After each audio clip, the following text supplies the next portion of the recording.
all, my first assignment as a moderator is to ask you to shut down your mobile phones. So please do that if you haven't done it before. I'm really, really happy to be moderating this impressive program and also good work of the committee.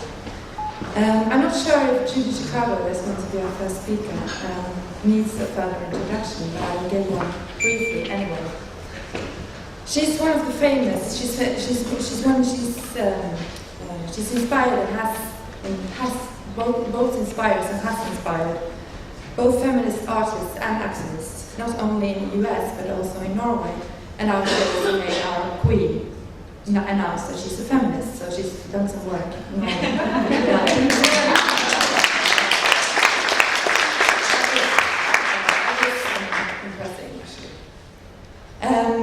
She's famous for her collaborative works and installations that examines the role of women historically and culturally.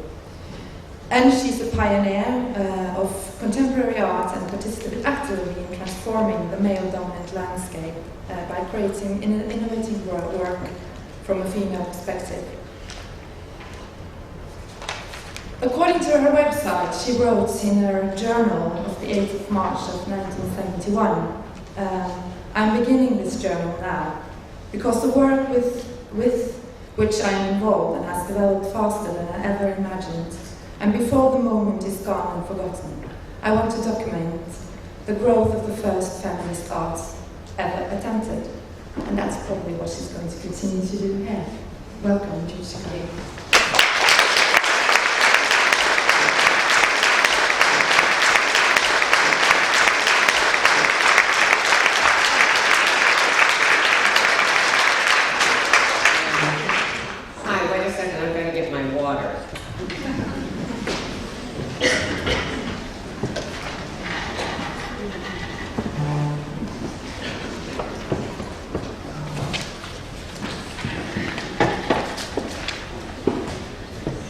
In our exchanges, Lisa, about what I was going to talk about today, Lisa first asked me to do an overview of my career, and then at sort of the last minute she said, no, we want you to talk about the dinner party. And first of all, then it was too late, I couldn't redo my whole PowerPoint, but also I said to her that I understand that the conference and the symposium are aimed at strategizing around overcoming the institutional resistance of art institutions around the Western world to equal representation of women. And she said, yes, that's right. And I said, well, I guess you could say that I'm kind of the poster child for that struggle, because from the time I was quite young, I set my sights on becoming part of art history. And in the process, from almost my earliest days in professional practice, I encountered the idea that you couldn't be a woman and an artist too, and if you were a woman, you certainly couldn't presume to become part of art history. And because I was focused on breaking through that glass ceiling, I encountered probably every form of institutional resistance you can imagine. So and even though I'm very appreciative of the fact that the dinner party brought me so much attention and that your queen really, really liked it, for a very long time, the dinner party blocked out the rest of my work. And it's actually because of Andrew Perchuk, who's here, and you'll hear him later, in the Getty Research Institute in Los Angeles, that has begun to change. Because in 2011 and 2012, they organized an initiative called Pacific Standard Time that provided funds for every institution in Southern California to document and celebrate Southern California art from 1945 to 1980. And I was in LA for 20 of those years, and I was very prominent in Pacific Standard Time, and it ignited interest, finally, in my wider career, which is what I'm going to talk to you about today. Okay? So, who has the clicker? Do I have the clicker? I have it. Okay, so this is my husband, Donald Woodman. He's a wonderful photographer, and he has a show over at Gallery 69. Okay, so could I have the first set of slides? Okay, so in the top right-hand corner is a car hood that is at Marianne Hultman's gallery, Kunstforening. It has probably my earliest sort of nascent feminist imagery, which was greeted with howls of distress by my male professors at UCLA, where I was getting my master's. Oh, wombs and breasts! Ugh! How disgusting! Well, because I was really focused on being taken seriously in the LA art scene, for the first decade of my career, I excised any hint of gender or tribe from my work and worked in a much more minimal framework. Now, each one of the compositions of images that I'm going to show you represents a whole body of art. So, Passing a Lifesaver on the bottom left is 1 out of 15 paintings in a series. Rainbow Picket, which is a large-scale sculpture, is 1 out of dozens of sculptures I did during the 60s. Sky Flesh, which is which is an 8-foot by 8-foot painting in sprayed acrylic lacquer, which is car paint, on plexiglass, is part of a series of 6 paintings and another 6 related paintings, so in large scale, and dozens of drawings. And that's going to be the case in every group of work I show you.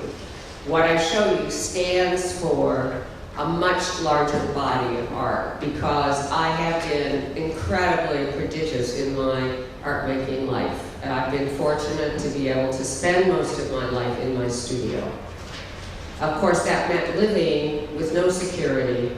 It was something I actually learned, and there were things to learn from the male artists in LA of the 1960s, even though it was an exceedingly inhospitable climate for women. Still, I learned about what is involved in being a professional artist. I learned about the something is going to happen way of living. I remember visiting the studio of one of the prominent male artists. He was teaching at UCLA for 1 year when I was there, and I used to follow him around despite his near constant put-downs of women. And I went to his studio.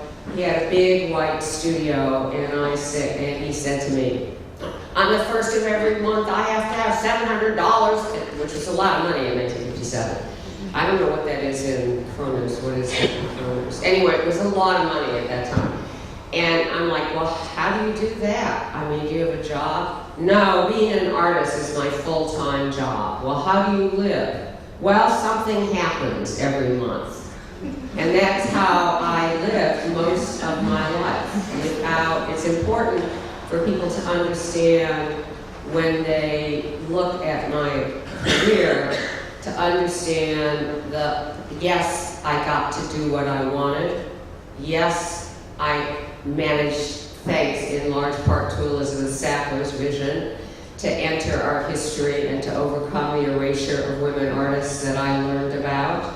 But I did it at the cost of having very little personal life, working 60 hours a week in my studio, not owning a house of my own until Donald insisted when I was 60 that we have a place of our own, which was great, except it brought something I'd always avoided, which was a mortgage. That wasn't so great. At any rate, I lived with no concern for my own well-being, and with no concern for the future, and with no concern for my own personal security. And it's a life that's very difficult for most women to live. We're not geared that way. but I'm here to tell you it was worth it. It was worth it to be able to do what I wanted. Anyway, I was telling you about how I had excised, I thought successfully, any hint of gender from my work, but actually Andrew told me something really fascinating. There's another painting in the Flesh Garden series called Big Blue Pink that was in the Getty Pacific Standard Time show. And here we are, here it was 2011, 40 years after I painted the painting, and Andrew told me that several of the male artists objected to my painting being in that show because it was too sensual, it had too much color, and I guess they knew that whether they said it or not, it was too female. So even at my greatest effort to excise and disguise who I was a failure at it, obviously. Okay, could I have the next?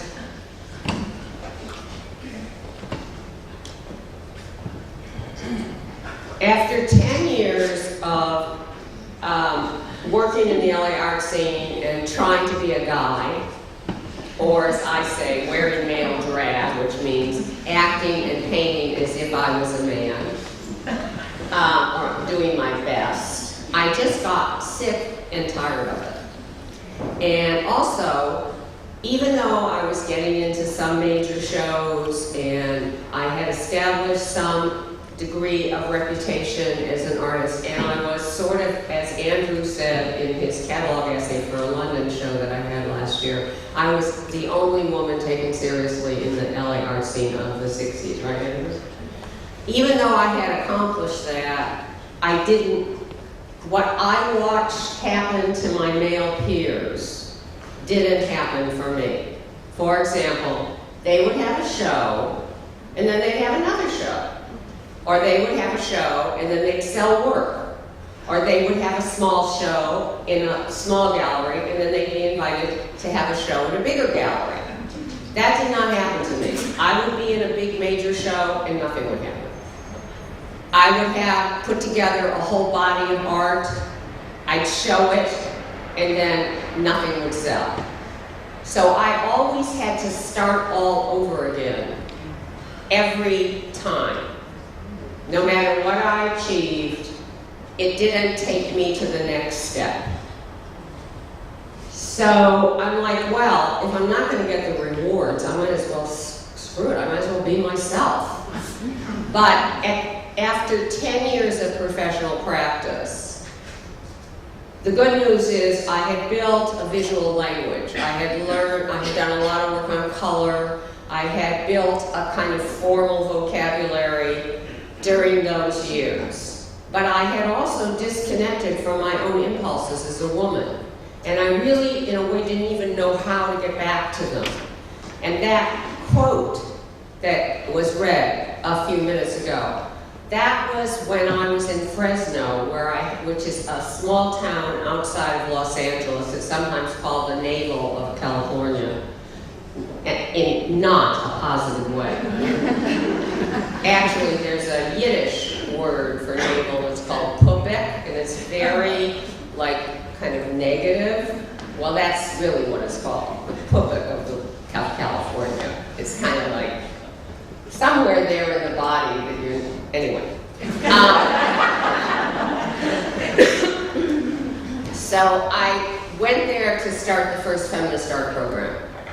And I did that for a lot of reasons. One, I truly was concerned about the fact that a lot of women had gone through graduate school with me, and almost none of them had emerged into professional practice. So I saw something was going wrong, and I was concerned about trying to help other women make that jump.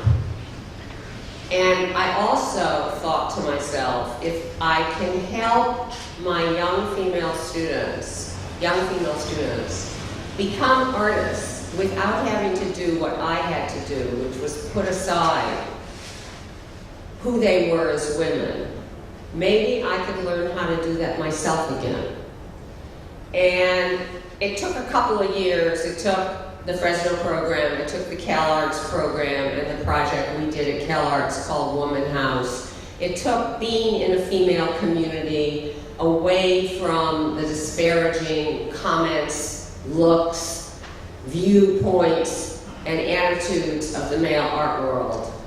But I managed to reconnect with my own impulses, and you began to see that in the painting on the top left that belongs to Elizabeth Sackler called Through the Flower. And it is a painting 5 feet by 5 feet. It's also sprayed. When I got out of graduate school, I went to auto body school to learn how to spray paint, me and 250 guys. And there's been a lot of comments over the years about my use of, quote, women's crafts. Well, I've used a lot of crafts on the outside edge of art making.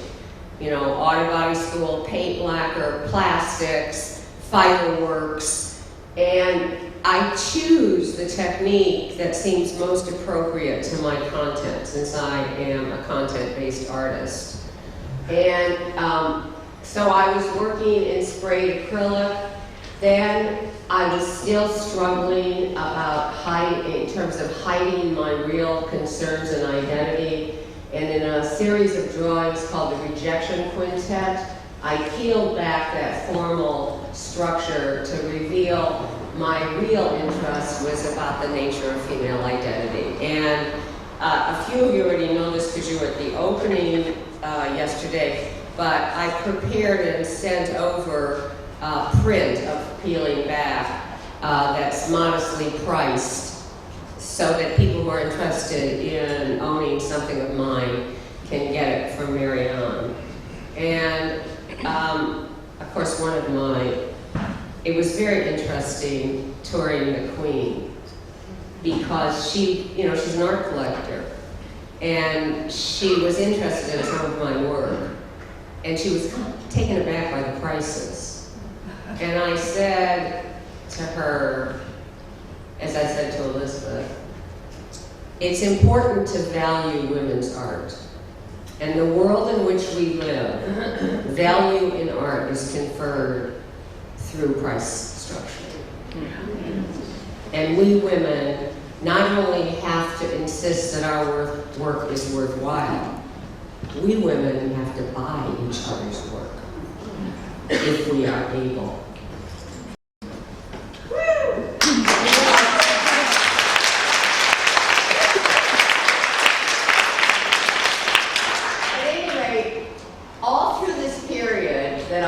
Reconnecting, starting at the end of the 60s when I decided I was going to be myself. I started looking back in history to see if any other women before me had encountered the kind of obstacles that I was encountering as an artist. And by that time I was lecturing around America about my work, and I used to always go to used bookstores in various towns that I would go to. And imagine my surprise, because the prevailing attitude at that time was that women had no history, that we made no contributions. In fact, that was conveyed to me when I was in college. And so imagine my surprise when I found all of these volumes, compendiums on women's history, compendiums on women artists, biographies of women, histories of women, literature by women. And I could always buy them for no more than $1 a book because nobody was interested in them. So I put together this major library, which I read. I read through all of women's literature, starting with Jane Austen. I just set out and read everything I could. I read their whole bodies of work: Jane Austen, George Eliot, Edith Wharton, Anna Eastman, Virginia Woolf. I read all of their writing. And I found my own experience reflected in their writing. I found my own experience reflected in a quote by in George Eliot's Madame Duranda, in which she talks about you'll never understand. She's talking to a man, and she said, "You'll never understand what it is to have the force of a man's genius in a woman's body. It's like having your foot compressed in a tiny Chinese slipper." I'm not claiming to be a genius, but I'm telling you that I felt that sense of compression. I understood that sense of compression. I felt the same feeling of not fitting in the space that was allotted to me. So I just started on a series called The Great Ladies, where I began to make images of women, the women in history I was discovering, trying to make abstract portraits of these women. And I wasn't happy with spraying acrylic with an airbrush. I couldn't get enough precision in the imagery. And I was looking, and I didn't like oil painting. I didn't do oil painting until much later. I just didn't like it. I didn't like paint laying on the top of the canvas. I always liked to fuse color and paint. I liked that fusion, like in sprayed acrylic or in plastics. And quite by chance, I saw a China-painted porcelain plate in an antique store. And I set out to learn how to China paint, because I decided it was the right technique for the Great Ladies paintings. And at first, I decided when I got into this China painting world, which of course is all women, you know, here I had gone to auto body school, which was all men. And now I go to China painting school, which was all women. Believe me, it was a lot more comfortable. I really liked everybody sat around a table with a coffee pot and food, and they would paint and they would talk about their personal lives. I mean, it was not, you know.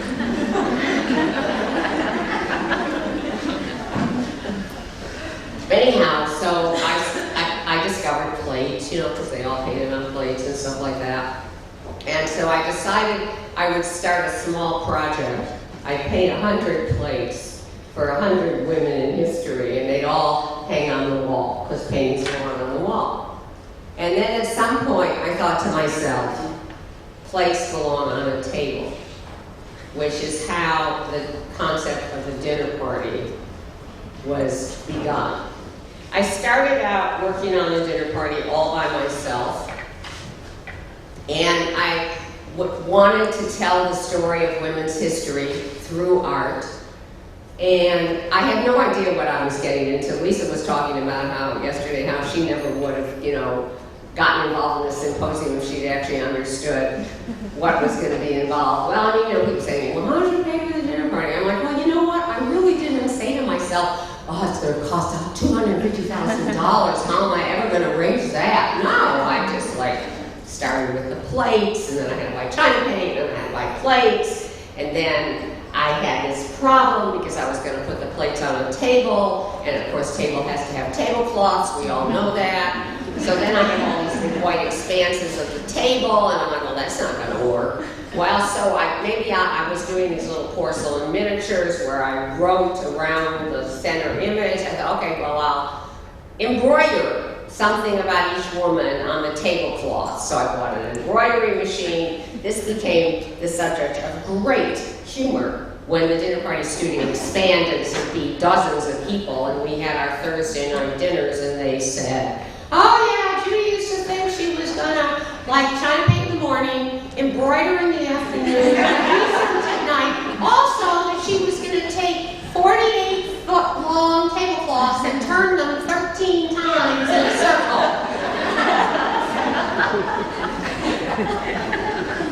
Now, at some point, now I started thinking about how I would extend the imagery of the plates onto the table. And so I thought about painting, you know, and then I stumbled on needlework. Now you have to understand one of the astonishing aspects of the needlework that I have done over the years and designed for is that I can neither stitch nor sew. In fact, when I met Donnelly, if I lost a button on my shirt, I'd throw the shirt away or take it to the, and Donnelly's like, what are you doing? Here, I'll sew it on. Anyway. So, what I discovered in the dinner party was that I had an unaccountable ability to design for needlework. Okay, so 5 years later, the dinner party was finished, and it was premiered at the San Francisco Museum of Modern Art, where it attracted an audience of 100,000 people. The bookstore made so much money from sales that they bought a computerized cash register that they called Judy. It was a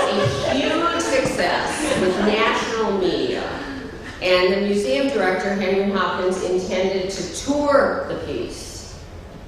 And I was interviewed by a quite famous journalist in America named Susan Stanberg for a national show. And I was telling her, because I was really nervous, I set out to test the art system, to see if a woman working at the same level of aspiration that men have worked all these centuries would receive the same level of support. And at first, it seemed like my anxieties were misplaced. People came up to me and put flowers around my neck. They told me seeing the dinner party had changed their lives. It was just incredible.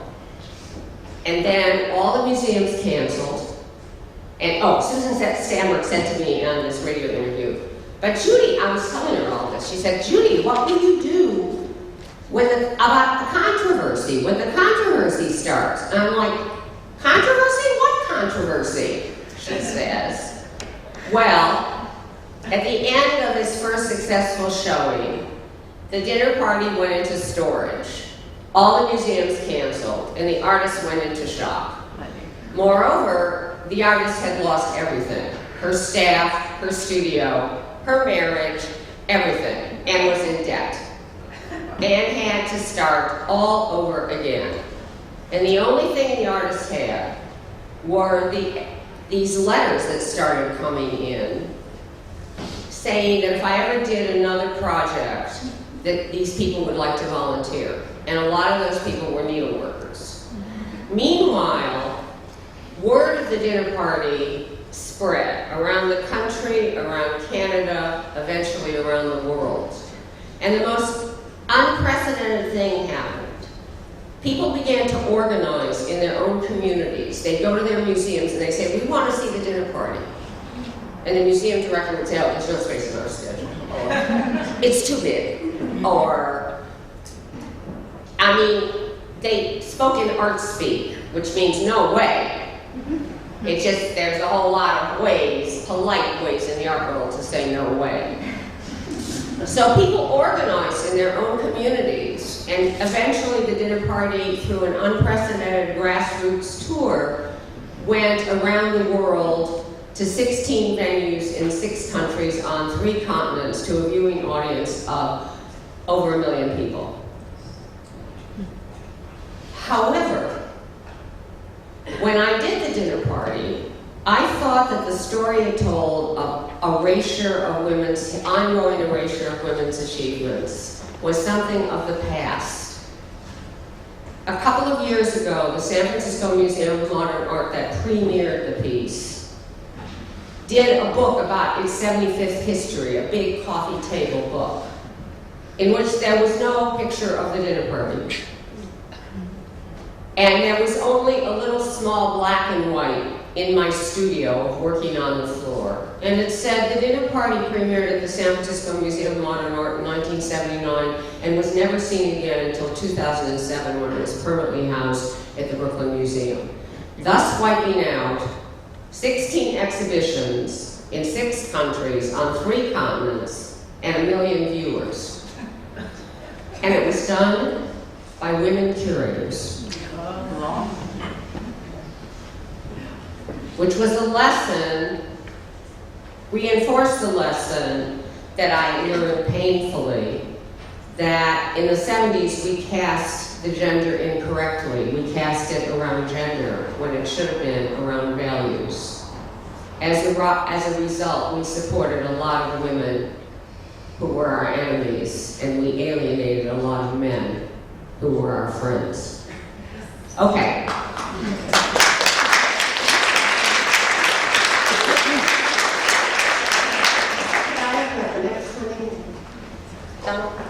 Yeah, okay. Huh? I'm trying. You're trying. Oh, the clicker. I forgot to bring my clicker.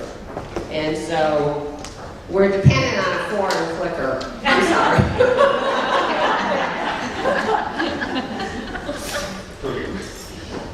Okay, so I told you about the fact that I had nothing, I had to start all over again. At the gallery at Kunstforening, there's a drawing for the runner Mary Wollstonecraft, the feminist theorist who died giving birth from childbed fever after giving birth to her daughter Mary, who became Mary Shelley and wrote Frankenstein.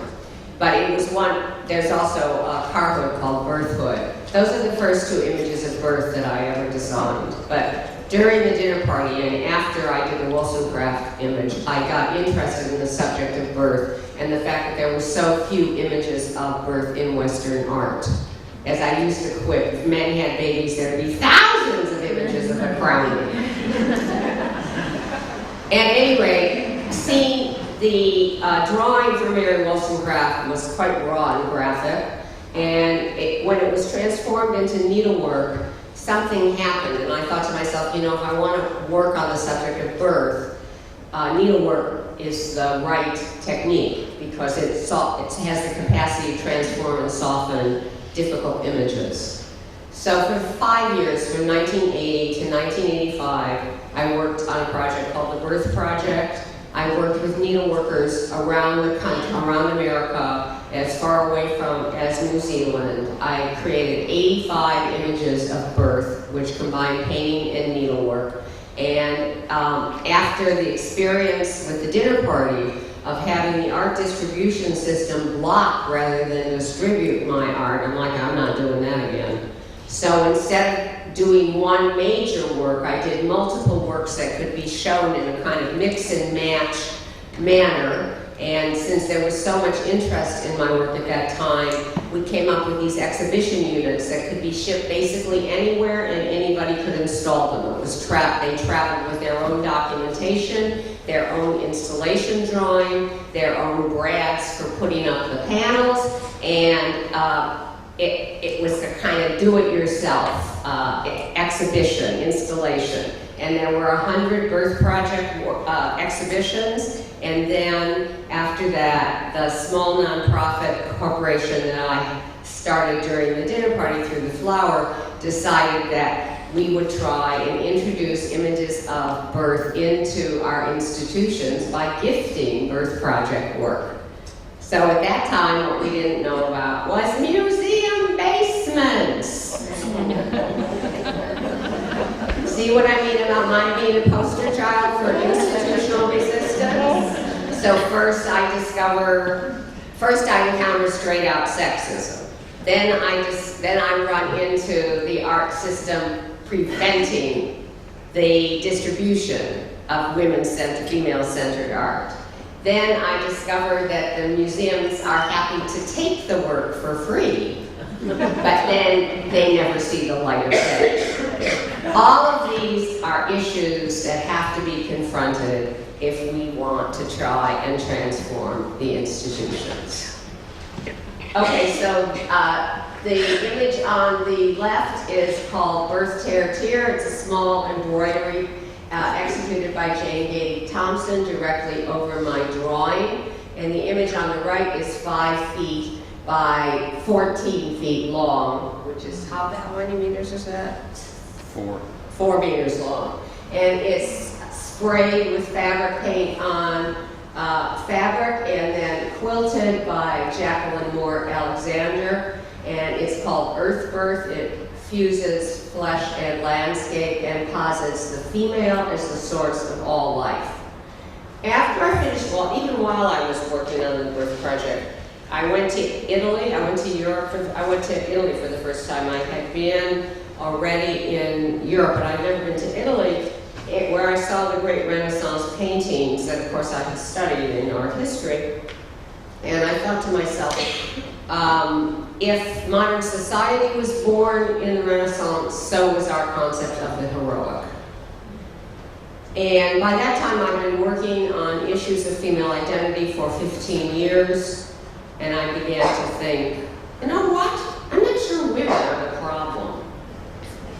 And I lifted my eyes and looked around, and I started a series called Power Play, which is an examination of the construct of masculinity. Again, it's a series of paintings, drawings, bronzes, tapestries, did I forget something? Cast paper pieces. And Power Play was just recently, remember I told you, thanks to Pacific Standard Time, there's finally interest in other bodies of my art. So Power Play was just recently shown again in my Santa Fe gallery with a catalog essay by the most prominent queer theorist in America, Jonathan Katz, who's just fabulous. But he started his catalog essay by saying Judy Chicago had terrible timing with Power Play. Because when I showed it in the mid-1980s, there was no context for it. There was no gender studies, there was no queer theory, there was absolutely no context for it. And the context grew up around it. And for the first time, I was very happy to see Power Play actually understood. But it took quite a long time. Can I have the next?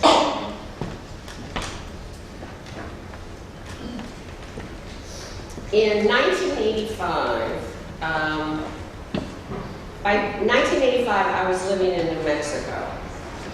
And I'd gone there to work on Power Play because the Birth Project was kind of just where I was living in California, in the studio there, the Through the Flower building. The Birth Project was all over it, and I couldn't think about any other work. And needlework is slow, and so I already had so many pieces in process.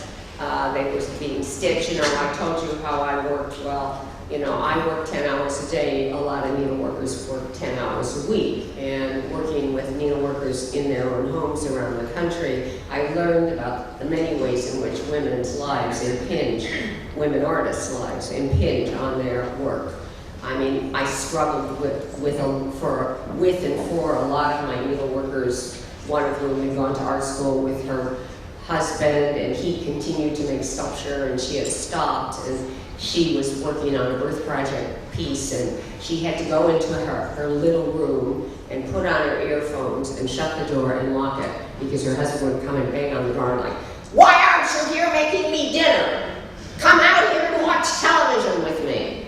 I mean, there were women whose husbands made the transition, and there were women whose husbands and partners never made the transition. I mean, things would happen like a needleworker would be told by somebody that I was taking advantage of them.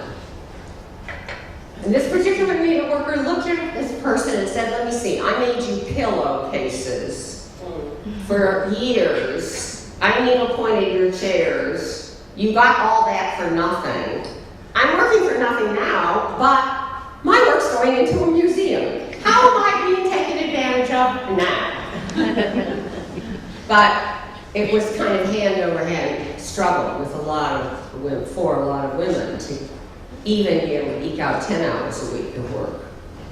So that taught me a lot about the obstacles a lot of women face in terms of their aspirations and desires. Okay, so by 1985, I was living in New Mexico, where I met Donald. And at that point, I had become interested in the subject of the Holocaust, which I knew absolutely nothing about. Even though I grew up in a politically conscious family, my father was a student of history, but after the First World War in America, there was complete silence about the Holocaust. It was not taught in the schools. Nobody wanted to hear what the survivors had to say when they came out of the camps. And as a result, I knew nothing about the Holocaust. I also knew nothing about Jewish history, even though both Donald and I are Jewish, but we were brought up in secular Jewish families. My own family, I'm descended from 23 generations of rabbis up to my father, who broke away. When we were working on this project on the Holocaust, I was telling this story, and this rabbi said, "Don't worry, not to worry. Moses was the first," my father was a labor organizer, "not to worry, Moses was the first labor organizer." I don't know exactly why I thought that would give me comfort, but anyway. Also, our generations of parents, wanted, when they came to America from Eastern Europe, they wanted to put the old country behind them. And so we learned nothing about our heritage as Jews. And I had gotten interested in the subject of the Holocaust, and there was this film about to premiere in New York called Schei, which was a 9-hour film by Claude Lanzmann, a French filmmaker. And I said to Donald, "I've got an interest in this subject. Do you want to go to New York and see it with me?" So we flew to New York. We had no idea what we were getting ourselves into. And it was shown over a weekend. And it was the first time in my life that I felt bonded to the person sitting next to me, not by gender, but by heritage. And Donald and I set off on a journey that ended up taking us 8 years, in which we created a traveling museum exhibition called the Holocaust Project, From Darkness into Light. It was the most difficult project that I ever undertook. And it brought me face to face with the world in which we live. A world that is run, as a survivor put it, not by reason or justice, but by power. And it taught me, it changed the way I saw women's situation and women's oppression, because it made me understand it in a larger global structure of injustice and oppression on our planet. And it made me ever more committed as a feminist to the feminist principles of transforming our planet into a place of equality for everyone, human and non-human. At any rate, this is the entryway to the Holocaust Project. The bulk of the Holocaust Project combines painting and photography. Each image was engineered for its specific content. The project is introduced by a stained glass window, which combines the different colored triangles worn by prisoners in Hitler's camps with flames and barbed wire. And the triangles that were worn point down. The triangle is inverted as a symbol of survival. The project is introduced by an 18-foot tapestry woven by my long-term tapestry collaborator, Audrey Cowan, who I started working with in the dinner party. And the fall, which is what it's called, is a visual narrative that basically traces the history of Western civilization, but from a different perspective, from its consequences. And I told you before that I select particular media for the content. One of the things that Donald and I discovered about the Holocaust was that it was not an anomaly, that it actually grew out of the very fabric of Western civilization, hence the use of tapestry. And it explains, that fact explains why the words "never forget" seem quite hollow in the face, that not only have we not forgotten, but we seem to be doing it better and better, like Rwanda, ethnic killing all over the planet. The Holocaust at the time, what was then unthinkable, has not only become possible, it's become prevalent.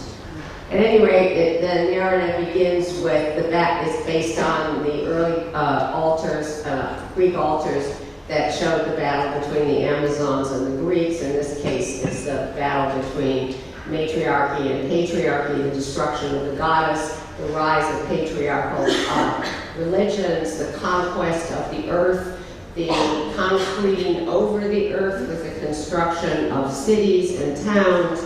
The central image is an image of the Trulian man, but in this case it's man the warrior, because Christianity was imposed through force.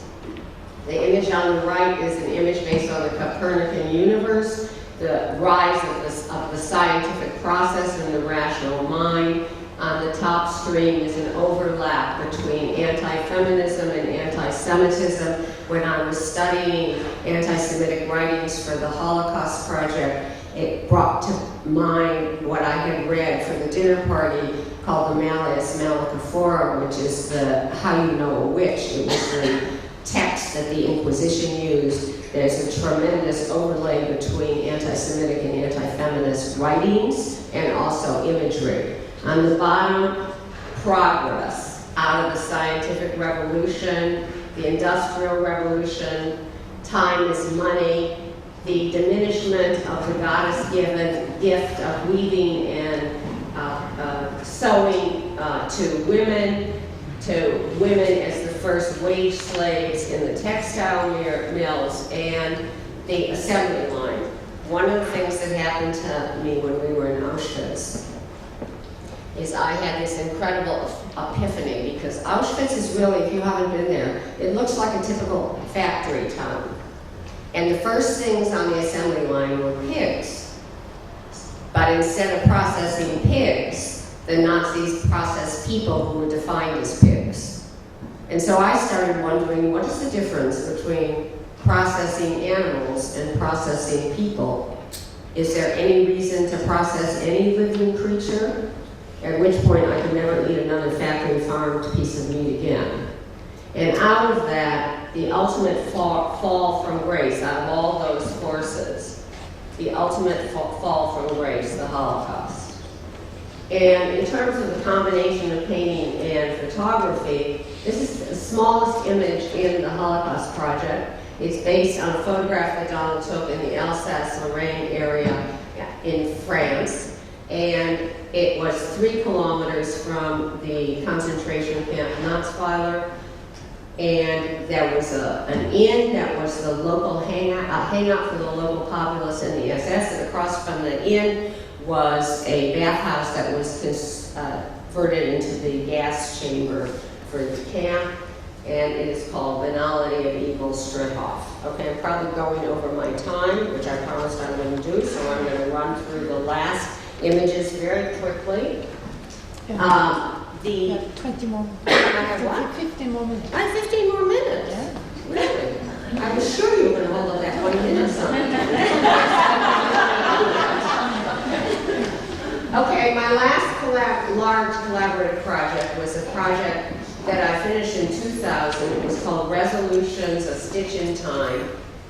And it reinterpreted traditional proverbs for a multicultural future. One of the things I've been noticing on the streets of Oslo is how many more people from out of, non-Norwegians, non-Scandinavians there are here now than there were when Donald and I were in Bergen in 1990. But I also noticed that the Muslims walk together, the Roma sit together, the black people walk together, and the Norwegians or the Scandinavian people walk together. We have not seen one group that was integrated. So how to live in a multicultural future, which is going to be our future on the planet, looks like it's going to take a lot of thinking and a lot of change. At any rate, so resolutions in a playful way, in images combining painting and needlework, took up the subject of the future.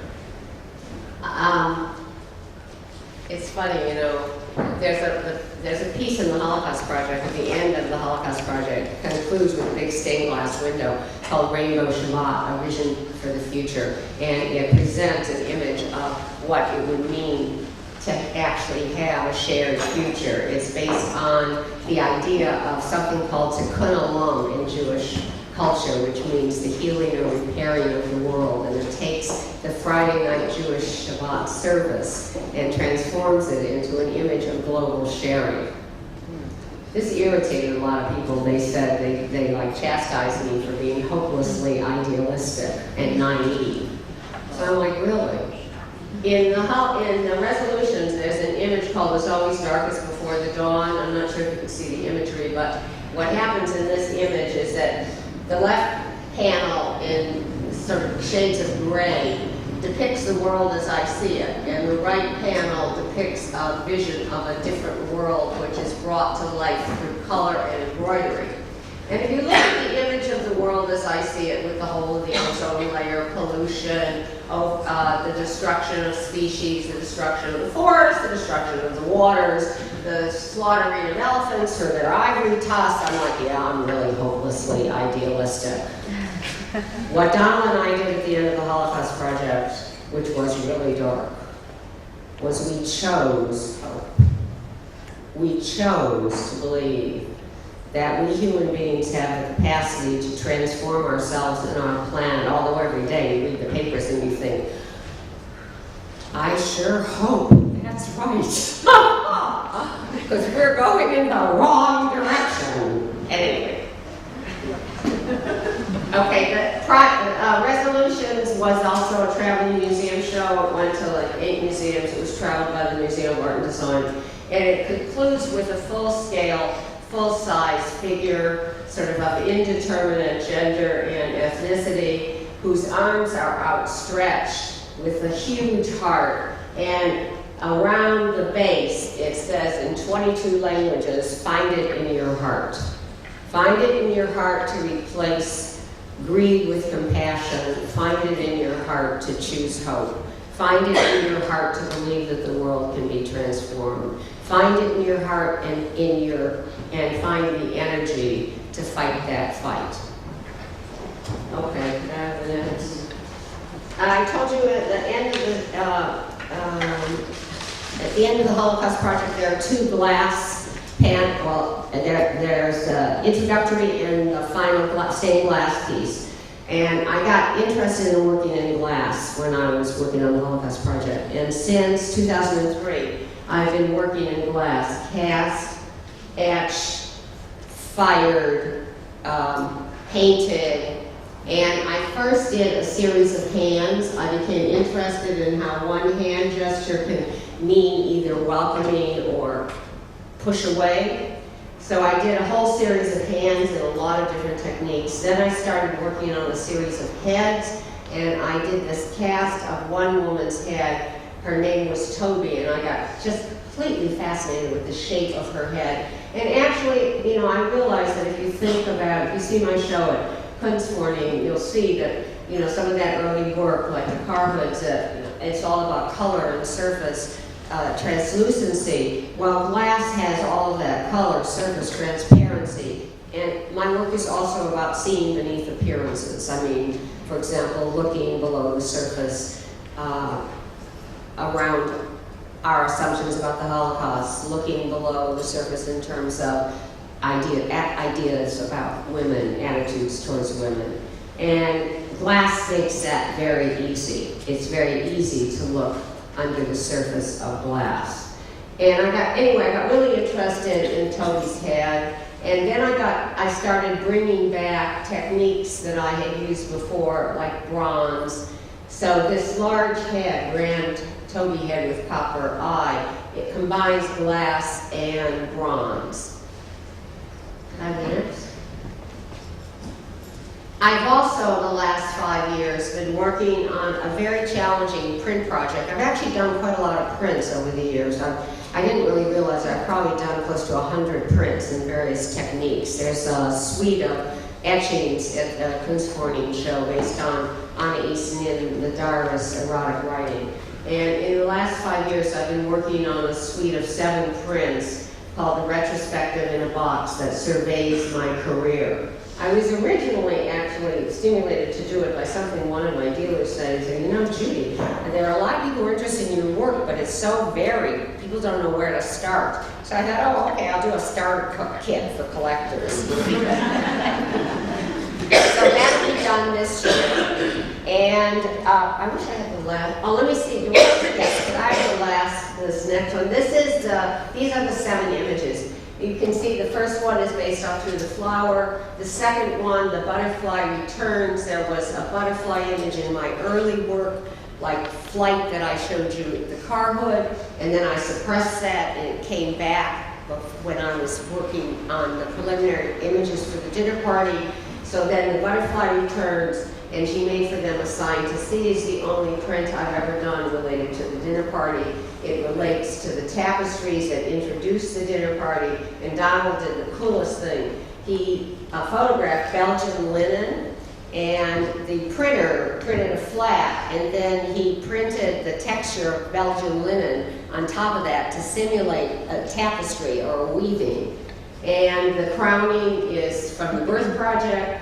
Rather Rage Than Tears is from, of course, Power Play.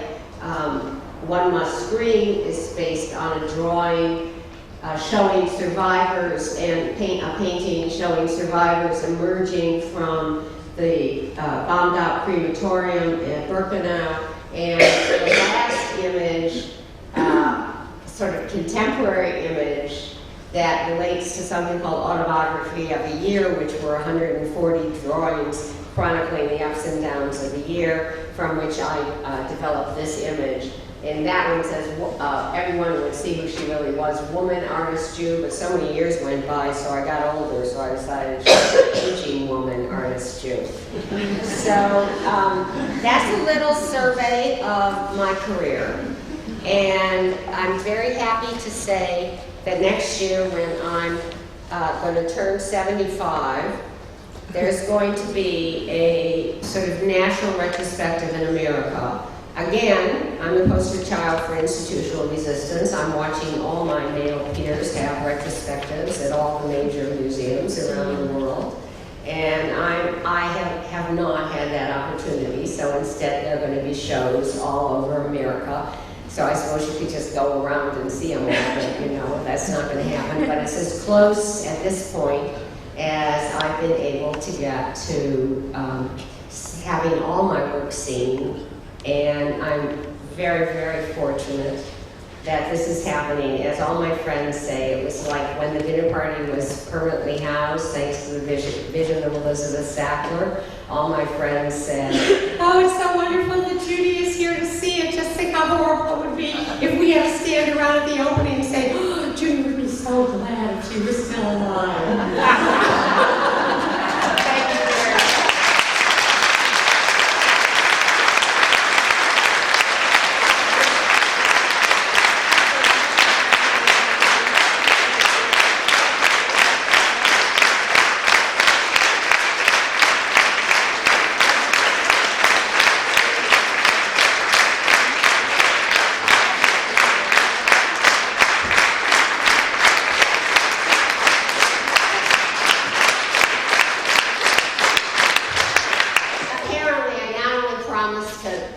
Done before a 1 minute sign had to go up, but there's actually a few minutes for questions. So if anybody has any questions or responses or comments, yes. Where is that? Stand up and introduce No, yourself.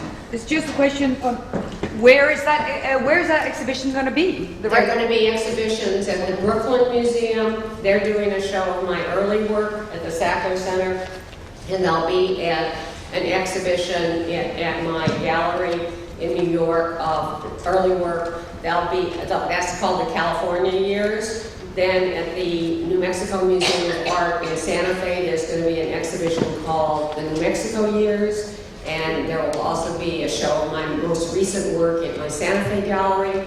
There's a survey show that's going to open at the Palmer Museum at Penn State, which is one of the two premier, that's in Pennsylvania, is one of the two premier institutions for art education in America. And my art education archives now reside at Penn State, and they're doing a semester-long celebration of my art education archives. They're having all kinds of exhibitions, and including a survey show that will then go to Denver.